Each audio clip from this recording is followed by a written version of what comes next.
大家好，欢迎收听《想睡的声音》，我是瑶儿爸爸。这个节目希望可以在大家夜深人静却又睡不着的时候，带来一个简单的童话改编故事，来陪伴大家入睡。今天是这个节目的第65集。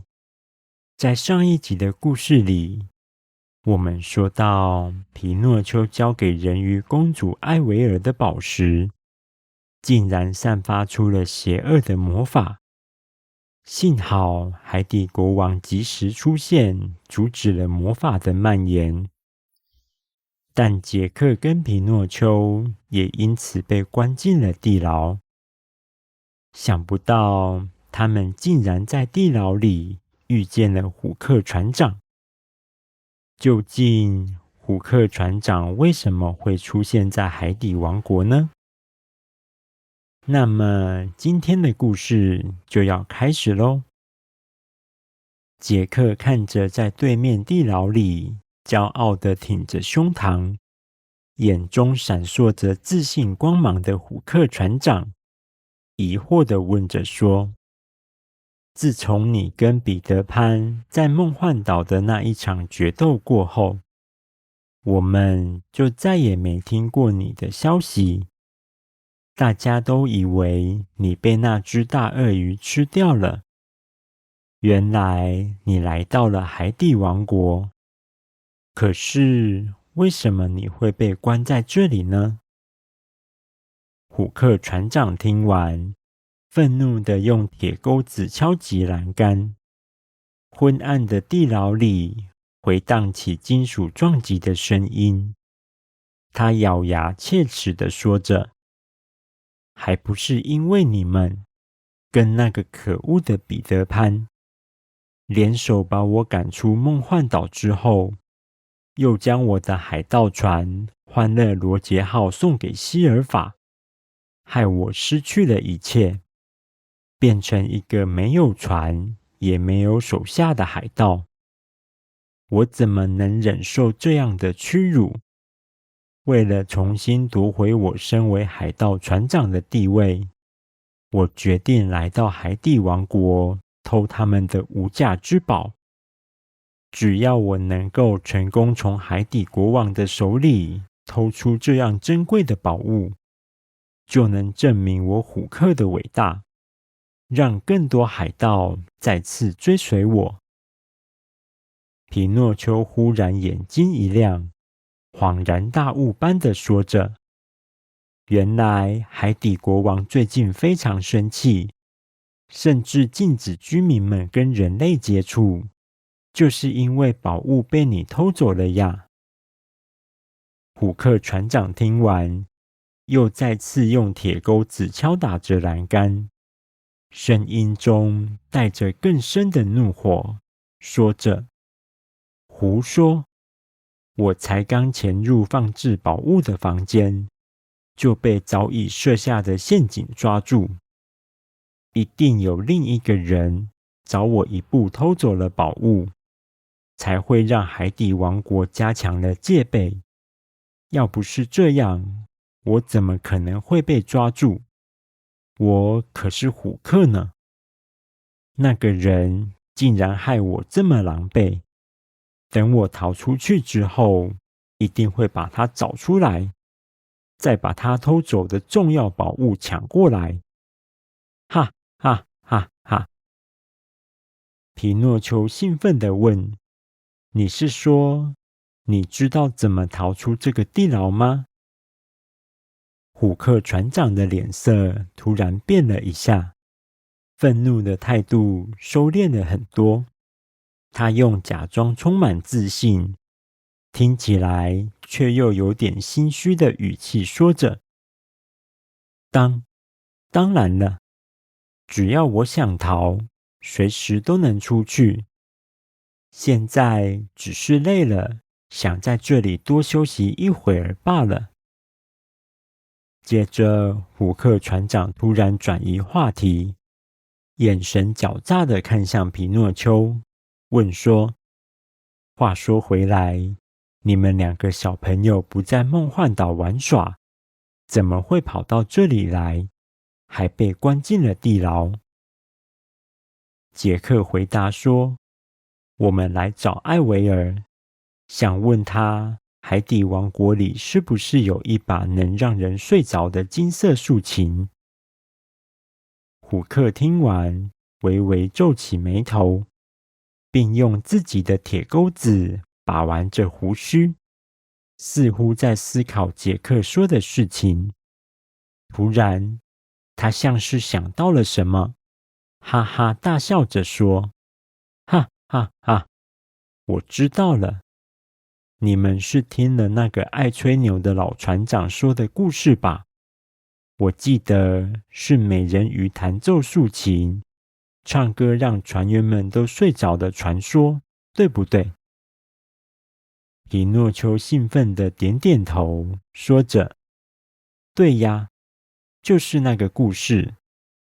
等等，虎克船长，你也听过这个故事吗？”虎克露出得意的笑容，说着：“不只听过，我还是那个故事的主角。那些船员会睡着，全都是我一手策划的。”杰克跟皮诺丘异口同声地大喊着说：“什么？原来虎克船长就是那条唱歌的美人鱼？”虎克听完，得意的笑容瞬间僵住，脸色阴沉下来。随后，他愤怒地吼着说：“我不是美人鱼，我是伟大的虎克船长！哼，我就告诉你们吧。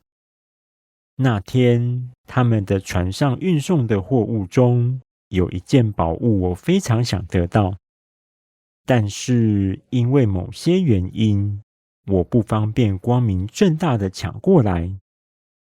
于是我事先派手下到他们的船上去，在酒里面下了会让人昏睡的药粉。等船员全部睡着之后，我就可以悄悄偷走那件宝物了。至于那个所谓的美人鱼唱歌让他们睡着的故事，只是刚好出现一位拿着金色竖琴唱歌的美人鱼，他们才误以为是美人鱼的歌声让他们睡着。皮诺丘听完之后，惊讶地说：“原来是这样，所以美人鱼的歌声根本就没有魔力吗？”虎克船长笑了一声，用不以为意的表情说着：“美人鱼的歌声确实能迷惑水手，让他们沉迷其中，但绝不会让人昏睡。至于他们手中的金色竖琴，可是从来没听说有让人睡着的力量。”杰克疑惑地自言自语说着：“这么说来，是爸爸误会了。他早就知道美人鱼的歌声不会让人睡着，才判断会让大家睡着的原因是那把金色竖琴，而特地跑来海底王国寻找它，却没想到这一切其实都是虎克船长的计谋。竖琴本身并没有那种魔力。”虎克听完杰克说的话，再度笑着说：“真正能让人睡着的竖琴，怎么可能在海底？它其实在天上，在一片巨大的云层之上，那里有座巨人的城堡。”皮诺丘满脸期待地说：“原来虎克船长也听过那个巨人国度的童话故事呀。”虎克听了，立刻不屑地冷笑，说着：“什么故事？我可不是听说的，我是亲自到过那个地方，还亲眼见过那把竖琴。”听到这里，杰克和皮诺丘的眼睛闪烁着兴奋的光芒，立刻凑到地牢的栏杆边，露出期待的眼神，希望虎克继续说接下来的事情。然而，虎克看到他们两个这副表情，狡猾的本性立刻展露出来。他故意转移话题，开始不停地讲述自己在海上的冒险，抱怨被彼得潘赶出梦幻岛后的种种不幸，就是不肯提到那把竖琴的下落。虎克看见杰克和皮诺丘焦急的表情，心里得意极了。他非常享受这种吊人胃口的感觉，这正是他最喜欢的恶作剧。皮诺丘终于忍不住了，他开口打断滔滔不绝的虎克船长，焦急地说：虎克船长，拜托告诉我们更多关于巨人国度的事吧。还有，你到底是怎么到达那里的呢？虎克听完，露出一个奸诈的笑容，狡猾地说：哦，真的那么想知道吗？不过呢，这么宝贵的经历，可不是轻易就能说出来的。接着，他慢慢搓着手指，露出兴趣缺缺的表情，说着：除非你们有什么东西可以跟我交换，情报在海上可是最重要的财富，知道的越多，就越能抢先一步夺得宝物。所以啊，这可是要看你们能拿出什么值钱的东西来交换。皮诺丘无奈地说：我们现在根本没有什么东西可以跟你交换情报。皮诺丘和杰克互相苦恼地看着彼此，正思考着该怎么办时，忽然听到走廊深处传来一阵钥匙碰撞的铃铛声，声音渐渐逼近，这让虎克笑了起来，说着：呵呵，这是地牢守卫来巡视的声音。很遗憾，今天的对话就先到这里吧。不过你们不用太急，慢慢想想有什么情报可以跟我换。反正我们还得在这个地牢里待上一段时间呢。哈哈哈。不过有点奇怪，守卫平时不会这么早就来巡视，今天怎么这么反常？说完，虎克不再理会他们，他走回自己用海草铺成的简易床铺上，翘起脚，懒洋洋地躺着休息。杰克和皮诺丘则充满好奇地盯着铃铛声的方向，期待着下一刻会出现什么。随着声音越来越近，两人惊讶地发现，出现在眼前的并不是他们预期中穿着盔甲的海马守卫，而是一只嘴巴叼着一串钥匙的蓝色小鱼。不过，似乎是因为钥匙串太重，他的身体晃来晃去，看起来快没体力了。皮诺丘眼睛一亮，立刻认出这只小鱼就是他们之前准备前往珊瑚花海的时候，在礁岩旁解救的那只蓝色小鱼。他开心地挥手喊着：嗨，小鱼，你怎么会来到地牢里？蓝色小鱼用尽最后的力气，快速游到皮诺丘和杰克的地牢前。他把钥匙轻轻放在皮诺丘的手上，然后无力地倒在杰克手中，大口喘着气。杰克低头一看，发现小鱼的尾鳍上系着一张小字条，上面写着：用这把钥匙打开地牢的门，小兰会带你们逃出去。艾维尔。皮诺丘瞪大眼睛，激动地对杰克说：是艾维尔，他来救我们了。杰克也兴奋地笑了出来，说着：太好了，我们可以离开这里了。